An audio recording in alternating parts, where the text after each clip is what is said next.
મિત્ર, આજના આ વેદ પાઠશાળા કાર્યક્રમમાં આપનું સ્વાગત કરીએ છીએ. વેદ પાઠશાળા પ્રભુના વચનની ઉજાળે જીવનને પ્રકાશે મોજ પથને.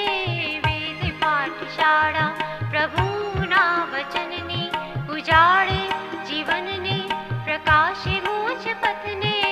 વેદ પાઠશાળા. આ કાર્યક્રમ આપને પવિત્ર પુસ્તક બાઇબલનો પદ્ધતિસર અભ્યાસ કરવા મદદરૂપ બનશે. તો ચાલો આ અભ્યાસની શરૂઆત કરતા ઈશ્વરના સેવક પાસેથી પ્રભુનો સંદેશ સાંભળીએ. પ્રિય મિત્ર, આજના આપણા આ વેદ પાઠશાળા નામક કાર્યક્રમમાં ફરી એકવાર આપનું સ્વાગત કરું છું. આ કાર્યક્રમ તો સમગ્ર બાઇબલના પ્રાસ્તાવિક અભ્યાસનો એક ભાગ છે. ગત કાર્યક્રમમાં મેં તમને માથીની સુવાર્તાની પ્રસ્તાવના આપી હતી અને આજના કાર્યક્રમમાં પણ આપણે માથીની સુવાર્તાની પ્રસ્તાવના ચાલુ રાખીશું. ગત કાર્યક્રમમાં મેં તમને માથીની સુવાર્તામાં પ્રભુ ઈસુની જે કાર્ય પદ્ધતિ છે તે વિશે જોવા જણાવ્યું હતું. એ જાણવા જેવી મહત્ત્વની બાબત છે કે પ્રભુ ઈસુ એક ચોક્કસ જીવન ધ્યેયવાળા માણસ હતા અને તેઓ પોતાનો જીવન ધ્યેય જાણતા હતા. તે એવા માણસ હતા જેમની પાસે આ જીવન ધ્યેયને અમલમાં મૂકવાની કાર્યપદ્ધતિ હતી. આ કાર્યપદ્ધતિમાં તેમની મંડળીનો પણ સમાવેશ થઈ જાય છે. પ્રભુ ઈસુની કાર્યપદ્ધતિમાં મારો અને તમારો પણ સમાવેશ થઈ જાય છે. માથીની સુવાર્તા વાંચતા તમને જણાશે કે આ સુવાર્તામાં એક બહુ મહત્ત્વનો વિષય એ તો સ્વર્ગનું રાજ્ય છે. ચારેય સુવાર્તાઓના લેખકો અલગ અલગ બાબત ઉપર ભાર મૂકે છે. એટલે જ આપણી પાસે માથીની પુસ્તકની સાથે સાથે પ્રભુ ઈસુની ખ્રિસ્તના જીવન ચરિત્રો 4 આપ્યા છે. પહેલી સુવાર્તાઓનો લેખક માથી જે બાબતને મહત્ત્વ આપે છે તે તો સ્વર્ગનું રાજ્ય છે. માથી વારંવાર સ્વર્ગના રાજ્યનો ઉલ્લેખ કરે છે. ત્યારે તે શું કહેવા માગે છે? તે તો એમ કહેવા માગે છે કે પ્રભુ ઈસુ ખ્રિસ્ત એ એક રાજા છે અને તેમનું એક રાજ્ય છે. કેટલીક સુવાર્તા જેમ કે યોહાનની સુવાર્તા એ બાબતને મહત્ત્વ આપે છે કે પ્રભુ ઈસુ એ ઈશ્વરનો એકમાત્ર પુત્ર, ઈશ્વરનો એકમાત્ર ઉકેલ અને ઈશ્વરનો એકમાત્ર ઉદ્ધાર હતા. યોહાનના મત પ્રમાણે જો તમારે ઉદ્ધાર મેળવવો હોય તો તમારે એ વિશ્વાસ કરવો જ પડે કે પ્રભુ ઈસુ ખ્રિસ્ત પ્રભુ છે, ઈશ્વરનો પુત્ર છે. યોહાન તમને જણાવે છે કે ઉદ્ધાર કઈ રીતે મળે. માથીનો આ વિચાર નથી. ઘણીવાર તમે કેટલાક લોકો અથવા તો વ્યક્તિઓને એમ કહેતા સાંભળ્યા હશે કે મેં હમણાં જ એક આધ્યાત્મિક સંગતમાં ભાગ લીધો અને હવેથી હું ઈશ્વરને મારીમાં અથવા તો મારામાં સમાવવા માગું છું. જ્યાં સુધી તમે આ બાબત વિશે વિચારશો નહીં ત્યાં સુધી એ તમને બહુ આશ્ચર્ય જણાશે. પણ જો તમે વિચારો તો જણાશે, ખાસ કરીને માથીની સુવાર્તામાં જ્યારે તમે પ્રભુ ઈસુ જે રાજા છે અને તેના રાજ્ય વિશે સમજો ત્યારે જણાશે કે ખરેખર બાબત તો એ નથી કે તમે ઈશ્વરને તમારી યોજનામાં સમાવો કે ઈશ્વરને તમારા ભાગીદાર બનાવો. પણ અગત્યની બાબત એ છે કે પ્રભુ ઈસુ તમને પોતાની યોજનામાં લેવા માગે છે. સ્વર્ગના રાજ્યની રજૂઆત આપણને જૂના કરાર તરફ લઈ જાય છે. જૂના કરારમાં ઈશ્વર યહૂદીઓના રાજા બનવા માગતા હતા. મિત્ર, શું તમને યાદ છે જ્યારે આપણે જૂના કરારનું સર્વેક્ષણ કરી રહ્યા હતા ત્યારે મેં તમને જૂના કરારમાં ઈશ્વરના રાજ્ય વિશે જણાવ્યું હતું. જ્યારે સમુએલ ઈશ્વરના લોકોનો પ્રબોધક અને ન્યાયાધીશ હતો ત્યારે લોકોએ તેની પાસે આવીને કહ્યું કે અમને આ વ્યવસ્થા પસંદ નથી. ઈશ્વર ચાહતા હતા કે તેઓ આ લોકોના રાજા બને અને આ લોકો તેની પ્રજા. એનો અર્થ એ થયો કે જ્યારે સૌ પ્રથમવાર ઈશ્વરના રાજ્યનું આયોજન થયું ત્યારે એ તો કોઈ ચોક્કસ ભૌગોલિક વિસ્તારમાં ખાસ જાતિના લોકો એટલે કે યહૂદી લોકોનો સમાવેશ કરવાનું હતું. એ તો ઈશ્વરની આ દેશાત્મક ઈચ્છા હતી. પરંતુ ઇસ્રાયેલ પુત્રો એવું રાજ્ય ઈચ્છતા નહોતા. તેમણે સમુએલને કહ્યું, અમારે રાજા તરીકે ઈશ્વરની જરૂર નથી. અમારે તો બીજા લોકોની જેમ રાજા જોઈએ છે. અમે અન્ય લોકોની જેમ બનવા માંગીએ છીએ. ઈશ્વર ચાહતા નહોતા કે તેઓ બીજાઓના જેવા બને. ઈશ્વરના લોકો આ દૈવી રાજ્ય ઈચ્છતા નહોતા. જૂના કરારના 6 પુસ્તકોને રાજ્ય વિશેનું સાહિત્ય કહેવામાં આવે છે. આ પુસ્તકો આપણને જણાવે છે કે જ્યારે ઈશ્વરના લોકોએ ઈશ્વરનો રાજા તરીકે નકાર કર્યો અને સમુએલને કહ્યું કે અન્ય પ્રજાઓની જેમ જ અમારે પણ અમારે પોતાનો રાજા જોઈએ છે, ત્યારે ઈશ્વરે સમુએલને કહ્યું કે તું દુઃખી થઈશ નહીં. તેઓ તારો નહીં પણ મારો નકાર કરી રહ્યા છે અને જો તેમને રાજાઓ જોઈએ છે તો આપણે તેમને રાજાઓ આપીશું. અને આમ તેઓએ રાજાઓ મેળવ્યા. પ્રિય મિત્ર, કાળવૃતાંતના પુસ્તકમાં આખા ઇતિહાસનું પુનરાવર્તન છે, કારણ કે આ સમયગાળા દરમિયાન એક બહુ અગત્યની ઘટના બની ગઈ. ઈશ્વરના લોકોએ રાજાઓ માટે ઈચ્છા કરી અને તેમને રાજાઓ આપવામાં આવ્યા અને તેઓ દરેક પ્રકારની મુશ્કેલીઓમાં મુકાઈ ગયા. આ રાજાઓને કારણે આ લોકો 2 રાજ્યોમાં વહેંચાઈ ગયા.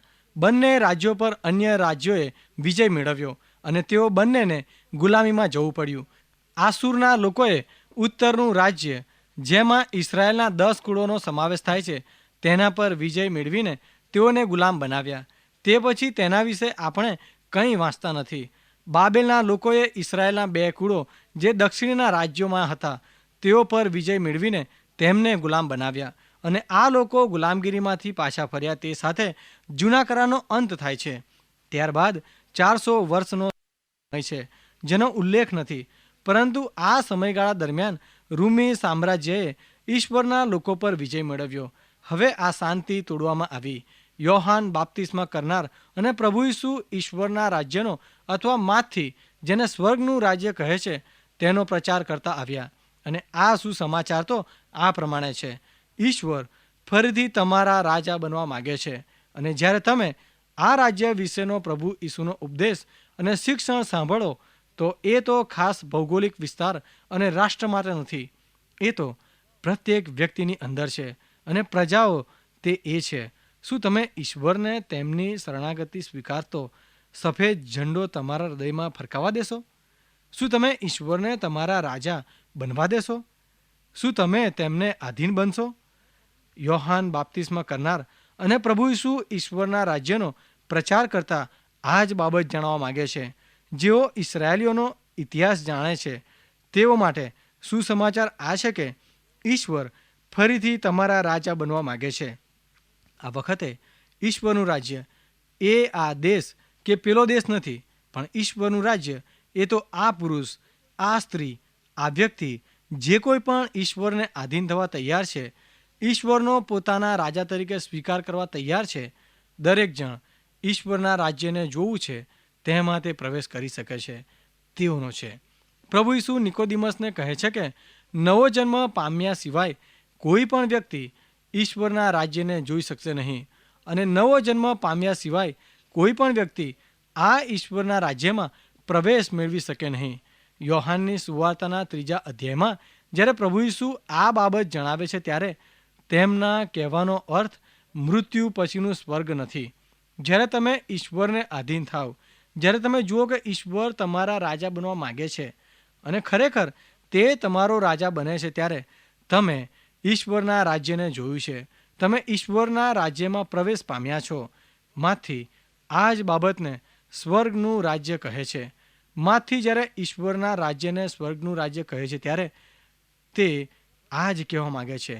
ઈશ્વર સ્વર્ગમાં વાસ કરે છે.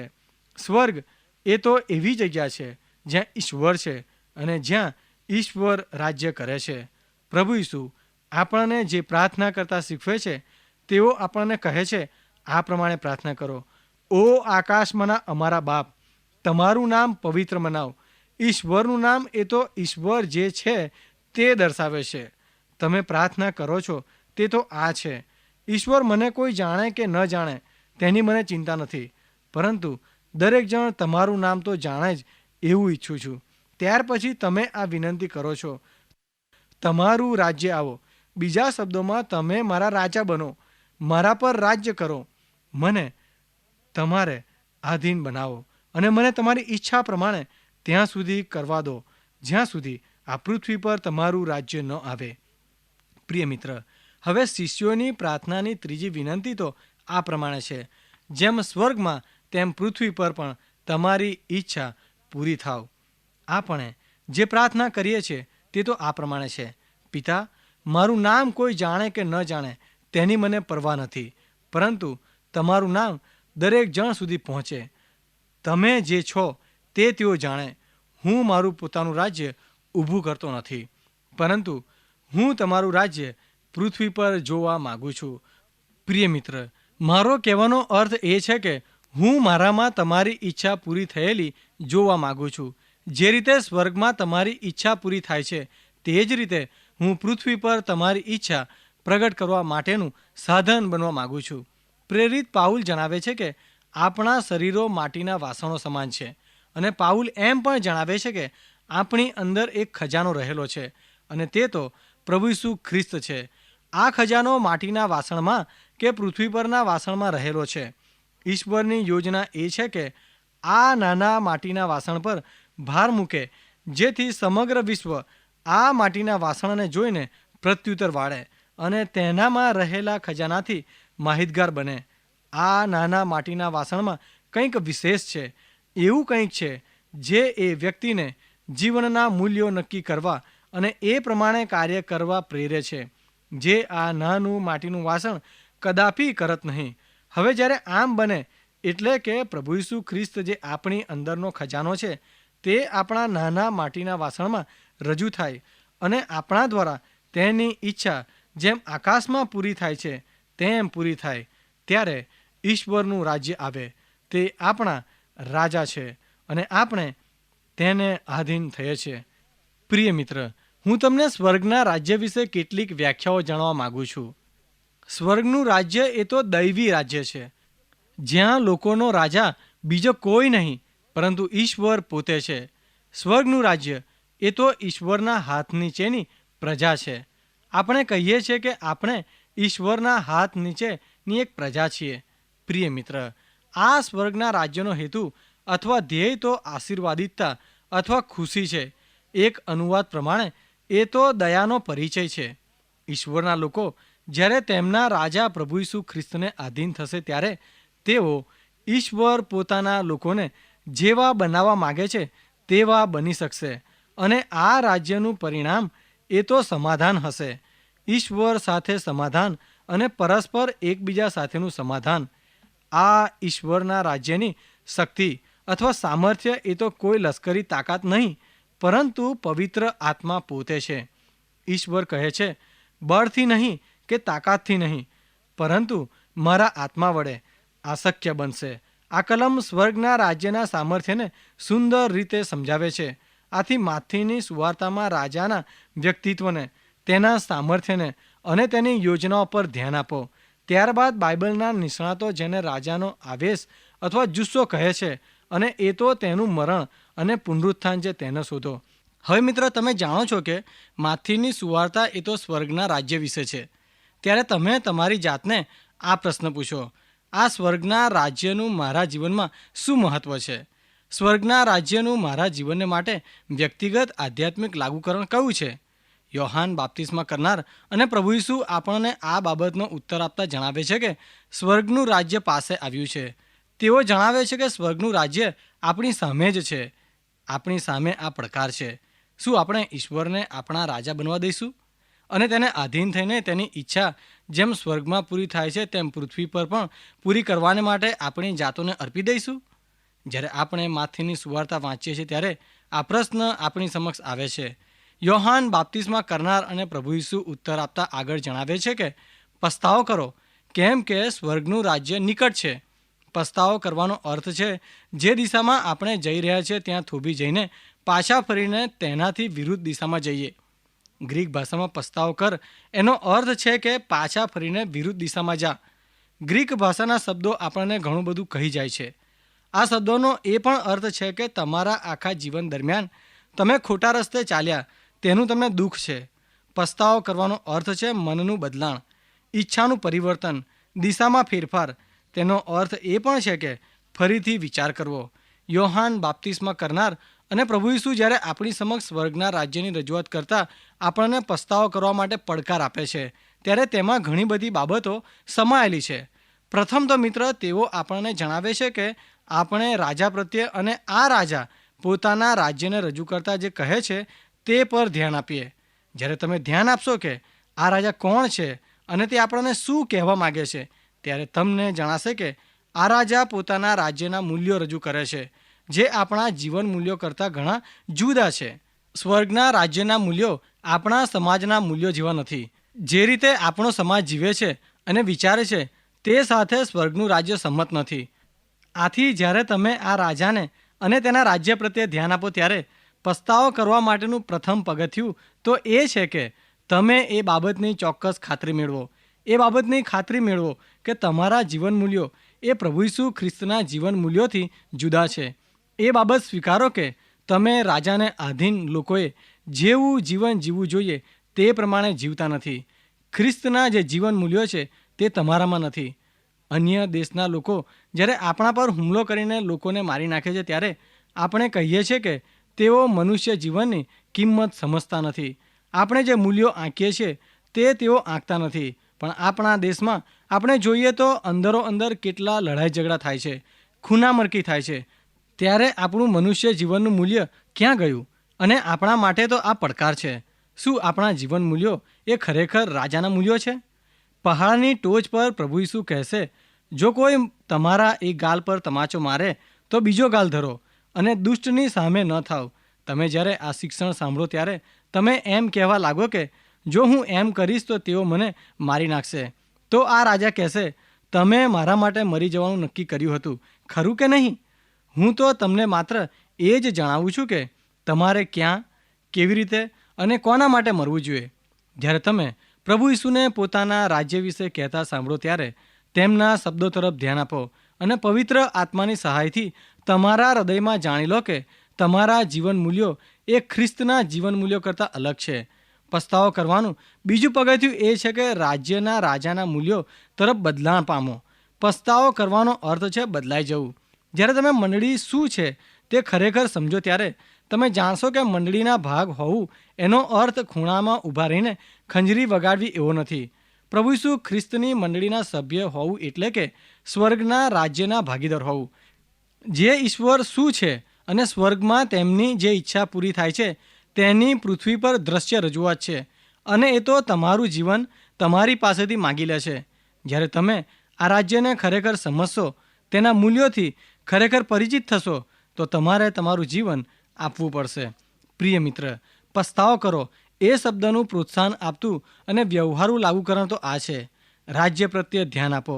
માથીની સુવાર્તામાં પ્રભુ ઈસુએ જે સ્વર્ગના રાજ્યના મૂલ્યો વિશે શિક્ષણ આપ્યું છે તેની ખાતરી મેળવો અને પ્રભુ ઈસુ ખ્રિસ્તના શિક્ષણ અને જીવન મૂલ્યો તરફ બદલાણ પામો. પ્રિય મિત્ર, આ સાથે માથીની સુવાર્તાની પ્રસ્તાવના સમાપ્ત થાય છે અને આપણે હવે માથીની સુવાર્તામાં જે લખાણ છે તેને ધ્યાનમાં લેવા માટે તૈયાર છીએ. ધ્યાન આપો મિત્ર કે માથીની સુવાર્તા પ્રભુ ઈસુ ખ્રિસ્તની વંશાવળીથી શરૂ થાય છે. માથી યહૂદી લોકો સમક્ષ પ્રભુ ઈસુને રજૂ કરે છે અને તે એમ કહેનાર છે કે યહૂદીઓ, આ તમારો રાજા છે. તમે યહૂદીઓ સમક્ષ તેમના રાજાને તેની વંશાવળી બતાવ્યા વગર રજૂ કરી શકો નહીં. આથી જ માથી વંશાવળી સાથે શરૂઆત કરે છે. ધ્યાન આપવા જેવી બાબત એ છે કે આ વંશાવળી આદમથી શરૂ થતી નથી પણ ઇબ્રાહીમથી થાય છે. માથી યહૂદીઓ સમક્ષ પ્રભુ ઈસુને રજૂ કરે છે. તે એમ જણાવવા માગે છે કે પ્રભુ ઈસુ ઇબ્રાહીમના વંશજ છે. લુક પોતાની સુવાર્તાના 3 અધ્યાયમાં આ વંશાવળી આદમથી શરૂ કરે છે કારણ કે લુકનો ઉદ્દેશ જુદો છે. લુક પોતાની સુવાર્તા પ્રભુ ઈસુનું મનુષ્યત્વ સાબિત કરવા માટે લખે છે. તે જણાવે છે કે પ્રભુ ઈસુ આદમના વંશજ હતા અને પોતાની જાતને તેમણે સમસ્ત મનુષ્ય જાતિ સાથે ઓળખાવી. માથીની સુવાર્તા તમે વાંચશો ત્યારે તમને અને ખાસ કરીને તમારામાંના જેઓ મારી સાથે જૂના કરારના સર્વેક્ષણમાં જોડાયા હતા તેઓને કેટલીક રસપ્રદ બાબતો જાણવા મળશે. અને માથી જે વંશાવળી રજૂ કરે છે તેમાં રૂથ અને બોઆઝના નામ પણ જોવા મળે છે. મિત્ર, શું તમને રૂથ અને બોઆઝની નાની વાર્તા યાદ છે? રૂથ અને બોઆઝ તો પ્રભુ ઈસુના પૂર્વજોની યાદીમાં આવે છે. તેમજ બોઆઝની માતા જે એક વેશ્યા હતી તે પણ આવી જાય છે. માથીની સુવાર્તામાં પ્રભુ ઈસુ ખ્રિસ્તની વંશાવળી પછી તરત જ તેમના જન્મની નોંધ છે. જેમ મેં શરૂઆતમાં પ્રસ્તાવના વખતે કહ્યું હતું તેમ સુવાર્તાના લેખકો પ્રભુ ઈસુના જન્મને મહત્ત્વ આપતા નથી. આપણે તો નાતાલને મહત્ત્વ આપીએ છીએ પણ તેઓ ઈસ્ટરને એટલે પુનરુત્થાનના દિવસને મહત્ત્વ આપે છે. જોકે માર્ક અને યોહાન તો પ્રભુ ઈસુના જન્મની બાબતનો તદ્દન ઉલ્લેખ જ કરતા નથી, પરંતુ માથી એ વિશે આપણને થોડુંક જણાવે છે. જ્યારે તે આપણને પ્રભુ ઈસુના જન્મ વિશે જણાવે છે ત્યારે તે પર ધ્યાન આપો કે કુંવારીના પુત્ર વિશે તે નોંધ કરે છે. સુવાર્તાના લેખકો આપણને જે મહાન ચમત્કાર વિશે જણાવે છે તે તો કુંવારીના પેટે જન્મ વિશે નહીં. તેઓ જે મહાન ચમત્કાર રજૂ કરે છે તે તો ઈશ્વરનો મનુષ્ય અવતાર છે. સુવાર્તાઓના લેખકો આપણને જણાવે છે કે ઈશ્વર માણસ બન્યા. શું તમે એવો વિશ્વાસ કરો છો કે ઈશ્વરે માણસનું સ્વરૂપ લીધું જેથી તેઓ આપણો ઉદ્ધાર કરી શકે અને આપણી સાથે વાર્તાલાપ કરી શકે? જો તમે એવો વિશ્વાસ કરતા હો કે ઈશ્વર માણસ બન્યા, તો પછી તમે એ વિશ્વાસ કેમ ન કરી શકો કે તેઓ અદ્ભુત રીતે માણસ બન્યા? જૂના કરારના પ્રબોધકો કુંવારીના પેટે જન્મની ભવિષ્યવાણી કરે છે અને સુવાર્તાના લેખકો આપણને જણાવે છે કે મરિયમે જ્યારે બાળ ઈસુનો ગર્ભ ધારણ કર્યો ત્યારે તેઓ કુંવારા હતા. મરિયમની જેની સાથે સગાઈ થઈ હતી તે યુસુફ ઈશ્વરથી ડરનાર માણસ હતો અને એમણે મરિયમને જાહેરમાં અપમાન ન કરતા ગુપ્ત રીતે છોડી દેવાનું નક્કી કર્યું. અને જ્યારે યુસુફ આ બાબતો વિશે વિચારતા હતા ત્યારે તેમને અદ્ભુત પ્રકટીકરણ મળ્યું. ઈશ્વરે આ પ્રકટીકરણ આપ્યું હતું. ઈશ્વરે કહ્યું, મરિયમનો જે ગર્ભ છે તે મારા તરફથી છે, તેથી તેની સાથે લગ્ન કરવાને ડરીશ નહીં. માથી આપણને આ બાબત વિશે જણાવે છે. માથી એ જે લખ્યું છે તેના પર તમે વિશ્વાસ કરો છો શું? પ્રભુ ઈસુના જન્મની વાર્તામાં પ્રભુ ઈસુના જે નામો છે તેના પર ધ્યાન આપો, કારણ કે તે અગત્યના છે. પ્રભુ ઈસુના નામનો અર્થ છે ઉદ્ધારકર્તા. પ્રભુ ઈસુ ઉદ્ધારકર્તા છે. ઇમાન્યુએલ નામનો અર્થ છે દેવ આપણી સાથે છે. આ નામ આપણને જણાવે છે કે તેઓ કોણ અને શું છે. પ્રભુ ઈસુ એ ઈશ્વર છે અને તેઓ આપણી સાથે છે. જો તમે એવો વિશ્વાસ ધરાવો છો કે પ્રભુ ઈસુ એ ઈશ્વર આપણી સાથે છે, તો હું માનું છું કે તમારે કુંવારીના પેટે જન્મ અને બીજી અદ્ભુત બાબતો પર વિશ્વાસ કરવો જોઈએ. ખરેખર તો પ્રશ્ન એ છે કે શું તમે દૈવી શક્તિમાં માનો છો કે નહીં? ક્યાં તો તમે તેમાં વિશ્વાસ કરો અથવા તો ન કરી શકો. જો તમે પ્રભુ ઈસુ ખ્રિસ્તના પુનરુત્થાનમાં જે તેમના વિશેના મહાન સત્યોમાંનું એક છે તેના પર વિશ્વાસ કરતા હો તો તમારે તેમના કુંવારીના પેટે જન્મ અને અન્ય દૈવી ચમત્કારો જેમાં તમારા પોતાના પુનરુત્થાનનો પણ સમાવેશ થાય છે તેના પર વિશ્વાસ કરવો પડે. આ દૈવી બાબતોને આપણે સીધો સામનો નવા કરારની શરૂઆતમાં જ માથીની સુવાર્તામાં કરીએ છીએ.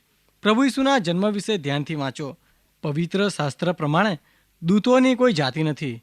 ન તો તેઓ પુરુષો છે કે ન તો તેઓ સ્ત્રીઓ છે. પવિત્ર શાસ્ત્ર બાઇબલ આપણને જણાવે છે કે સ્વર્ગીય દૂતો એમ કહેતા આવ્યા છે કે પરમ ઊંચામાં ઈશ્વરને મહિમા થાવ, તથા પૃથ્વી પર જે માણસો વિશે તે પ્રસન્ન છે તેઓને શાંતિ થાવ. પવિત્ર શાસ્ત્ર બાઇબલમાં આપણે જોઈએ છીએ કે જ્યારે પણ દૂતો લોકોની પાસે આવે છે ત્યારે પહેલી બાબત તેઓ જણાવે છે કે બીસો નહીં. હવે જો તમે ધ્યાનથી પવિત્ર શાસ્ત્ર બાઇબલ વાંચો તો જાણવા મળશે કે માગીઓ તો પ્રભુ ઈસુના જન્મના 2 વર્ષ પછી તેમને જોવા આવ્યા નહોતા. પવિત્ર શાસ્ત્રમાં જણાવ્યા પ્રમાણે માગીઓ 1 વર્ષના છોકરાને જોવા ઘરમાં આવ્યા નહોતા, પણ ગભાણમાં એક નાના બાળકને જોવા આવ્યા હતા. ધ્યાન આપો કે જ્યારે આ માગીઓ તેના વિશે પૂછતા યરૂશાલેમ શહેરમાં આવ્યા ત્યારે આખું યરૂશાલેમ શહેર ખળભળી ઉઠ્યું. માગીઓએ આવીને પૂછ્યું કે યહૂદીઓનો નવો રાજા ક્યાં છે? અમે તેનું ભજન કરવા માટે આવ્યા છીએ. આખા યરૂશાલેમના લોકો હિપતાઈ ગયા, કારણ કે તેમનો રાજા તો હેરોદ હતો. જે લોકોએ પોતાના જીવનોમાં સ્વેચ્છાએ પ્રભુ ઈસુ ખ્રિસ્તને યોગ્ય સ્થાન આપ્યું છે, પ્રભુ ઈસુને તેઓના પ્રશ્નોનો ઉકેલ બનાવ્યા છે, તેઓ માથીની સુવાર્તામાં પ્રભુ ઈસુ પોતાના શિષ્યોને આ પ્રમાણે પ્રાર્થના કરતા શીખવે છે. તારું રાજ્ય આવો અને તારી ઈચ્છા પૂરી થાવ. જ્યારે કોઈ વ્યક્તિ આ પ્રાર્થનાને ખરેખર સમજે ત્યારે તે જે કરશે એ તો ઈશ્વરને પોતાના જીવન પર અધિકાર લેવા દેશે. પ્રિય મિત્ર, ધ્યાનથી સાંભળો. આ પ્રમાણે પ્રાર્થના કરતા પ્રભુ ઈસુએ શિષ્યોને શીખવાડી, તારું રાજ્ય આવો અને તારી ઈચ્છા પૂરી થાવ. જ્યારે કોઈ વ્યક્તિ આ પ્રાર્થનાને ખરેખર સમજે ત્યારે તે જે કરશે એ તો ઈશ્વરને પોતાના જીવન પર અધિકાર લેવા દેશે. નાતાલની વાર્તા રજૂ કરે છે તેમ ભરવાડો અને માગીઓએ આ નવા રાજાને માન અને આદર આપવા આવ્યા. શું તમે આપો છો પ્રભુ ઈસુ ખ્રિસ્તને માન અને આદર? શું તમે સ્વેચ્છાએ તમારું જીવન આ ઈસુ રાજાને આપીને ઈશ્વરના ઈશ્વરીય રાજ્યના ભાગીદાર થવા ચાહો છો? પ્રિય મિત્ર, મારો સમય પૂરો થાય છે. ફરી મળીએ ત્યાં સુધી આ બાબત પર વિચાર કરશો. પ્રિય શ્રોતા મિત્રો, અમને ખાતરી છે કે આજનો આ કાર્યક્રમ આપને રસપ્રદ લાગ્યો હશે. જો આ કાર્યક્રમ આપ નિયમિત રીતે સાંભળશો તો તમારા અંગત જીવનને માટે તે ખૂબ જ લાભદાયી બનશે. જો આપને આ અંગે કોઈ પ્રશ્ન કે મૂંઝવણ હોય અથવા આપ આ કાર્યક્રમને લગતું સાહિત્ય પ્રાપ્ત કરવા માંગતા હોય તો આજે જ તમારા પૂરેપૂરા નામ સરનામા સાથે અમને પત્ર લખશો. અમારું સરનામું છે કાર્યક્રમ Ved Pathshala, Vishwavani, post box number 2036, Fatehganj, Vadodara 390002. ધન્યવાદ.